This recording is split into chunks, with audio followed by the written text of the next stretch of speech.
Hey everybody, welcome. It's Holy Joe Rock and Roll. This is In the News.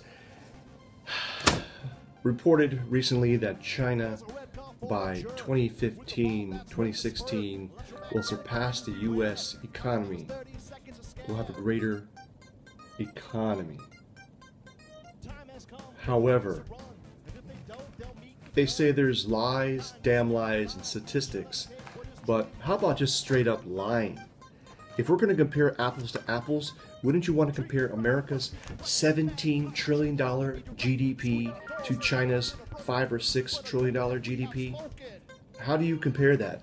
What these assholes are doing in the Financial Times, for instance, they're saying that they're comparing purchasing power per head, and that China's bigger, has greater purchasing power per head. What the fuck is that?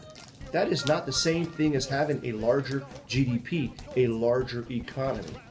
Sure, it is possible that because of China's 1.35 billion people versus America's 330 million people, all things being equal, when you have 3 times as many people, if their economic status goes higher and higher, it takes 1/3 as much per person per head to equal that of the United States. That's pretty clear, easy mathematics. But we see that the average, while there are millions of middle class and rich people in China, the average wage in China is under $300-400 a month.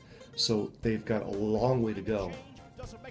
I don't agree with these numbers until I see China's GDP topping $17 trillion. Then I will know that the Chinese economy is actually bigger than the United States economy. That's China. The second important thing in the news is Portugal, as reported by the Financial Times on May the 3rd and on CNBC News TV on Sunday, May the 4th. Portugal has finished its life support from the ECB and whoever else, and actually is not seeking any kind of extended credit line or credit facility. So Portugal is basically coming out of their economic financial crises, and this bodes well for the Eurozone and for the Euro.